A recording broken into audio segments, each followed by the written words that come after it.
Good afternoon. My name is Brad Harries, B-R-A-D-H-E-R-R-I-E-S. I'm a detective with the Austin Police Department Violent Crimes Unit. Today I want to provide an update on the current state of our search for Heidi Broussard and Margot Carey. Female, she stands 5'3", 150 pounds.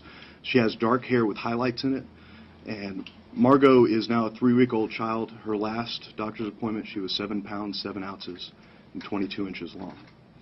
Heidi and Margot were last seen on Thursday, December 12th, here in Austin, Texas. It's believed that Heidi and Margot's last known location was at their apartment complex in the area of William Cannon and South First, and we believe them to be there sometime the morning of that Thursday, December 12th.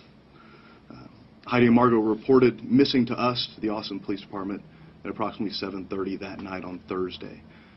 Patrol went to the scene, conducted an initial investigation, and contacted detectives with the Austin Police Department. Since that moment, we've been working this case continually. We have asked for the help of the FBI. The FBI is sending in the CARD team, that's the Child Abduction Response Deployment Team, here to Austin to assist with this investigation and with this search for Heidi and for Margot. Throughout this investigation, we've had the assistance of a number of units, both locally, statewide, and nationally, including the Austin Police Department Missing Persons Unit, the Austin Police Department Special Investigations Unit, the Texas Department of Public Safety, the Texas Rangers, the Federal Bureau of Investigation, the Travis County Search and Rescue Team, as well as the Texas Parks and Wildlife. Those units have continued to support us and continue to support us as we move on with this investigation and our search for Heidi and Margot. I want to thank the community for tips that we've received in this case. We've received numerous tips from all different mediums and all different sources. We ask that those tips that are made be reported to the Austin Police Department. We've seen a lot of tips that are posted online, and with those tips, we may not find them. We're aware of a lot of Facebook pages, a lot of online channels where people are posting comments that may be relevant to our investigation. We ask that you also share those with the Austin Police Department. Our resources, we're doing our best to keep up with the number of posts, a number of tips that are being posted online, but we ask that you contact us, the Austin Police Department, at area code 512-974-5250 with any tips. If you see Heidi or Margot, please contact the Austin Police Department or your local law enforcement agency if you see them out and about. We continue to search. We've been working continually since Thursday night to try and find Heidi and Margot. Detective, can we ask some questions here? Given where you are right now with the investigation, is Shane Carey a person of interest? So we have an ongoing current investigation. I'm not ready to get into anyone that we have as persons of interest. To be perfectly honest with you, this case is unique in that we don't have a person of interest right now. We're exploring every avenue that we have and every possibility. And to be perfectly honest, anything is possible at this point. And we're working down every angle to try and exclude possibilities and narrow that down to locate Margot and Heidi. And that's why we need the public's help. And if you see Margot or Heidi or have any information about their whereabouts, please contact the Austin Police Department. And Detective, do you think that they have, that Heidi left on her own? It's possible that Heidi and Margot have left on their own accord. It's also possible that there may be something nefarious or foul play involved. And to be honest, we don't know the answer to that question. And that's what we're continuing to work on as we speak right now. The possibility that Heidi could have left on her own would be why child abduction response teams would be involved with that. The introduction of the FBI to the investigation is to help us, and the acronyms and titles that they use for specialized units are not an implication of the direction or thoughts of this investigation. We're asking for any help that we can get, and the FBI is being very gracious in helping us out with that specialized unit.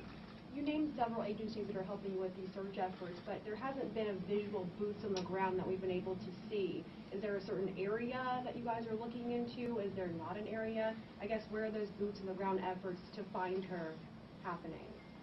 So ever since Thursday night, there have been officers on scene at their last known locations, at areas that would make sense for them to have been at doing video canvasses, knocking on doors, talking to neighbors, and doing anything we can do to try and find the current state, current position, or current location of Heidi and Margot. Can you tell us what she was doing on Thursday? Can you walk us through her day and where she was coming back from when she got to her apartment, where she was last seen? So it was released earlier on. She was dropping a child off at a school here in Austin, and then returns to the apartment, and that's where our investigation begins, is at the time she returned to the apartment. And it's been 5 days now. Are you any closer to finding out what happened to her, or finding her location? And what, if anything, have you been able to do to push the needle forward? Have you recovered any new video that may be out there?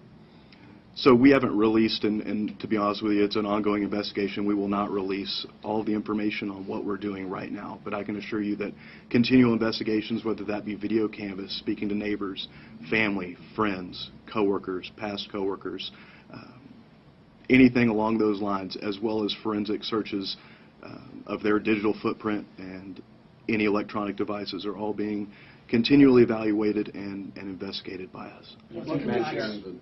What can you share about any previous calls or disturbances at Heidi's apartment?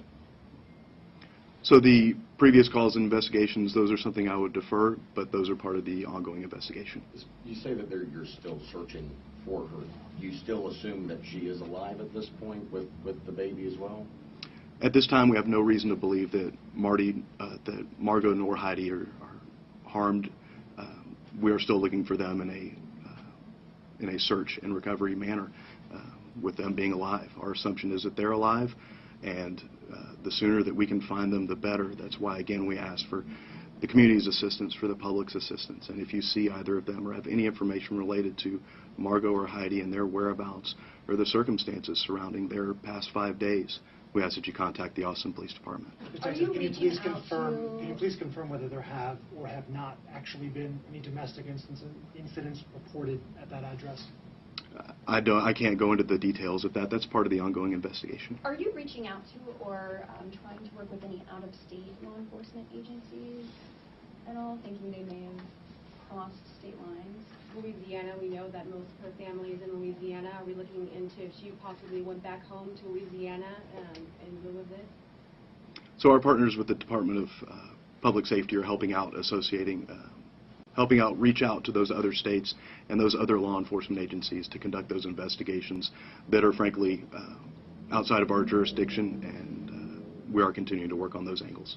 We've heard a lot of questions about why there was not an Amber Alert issued when she went missing and Margot went missing. How come there wasn't? So an Amber Alert carries with it a very specific set of circumstances, and the circumstances surrounding this offense, this call for service, don't match that Amber Alert. I would defer you to DPS for their criteria specifically for the Amber Alert. I can tell you that it didn't match that. Detective, you mentioned the fact that you had moved up the time now from 7:50 in the morning at the school to sometime in the morning that mother and child were seen at their apartment complex. Was that due to surveillance video that was on scene there? So that's just part of our ongoing investigation. We have reason to believe that both of them were back at the apartment complex after being at the school.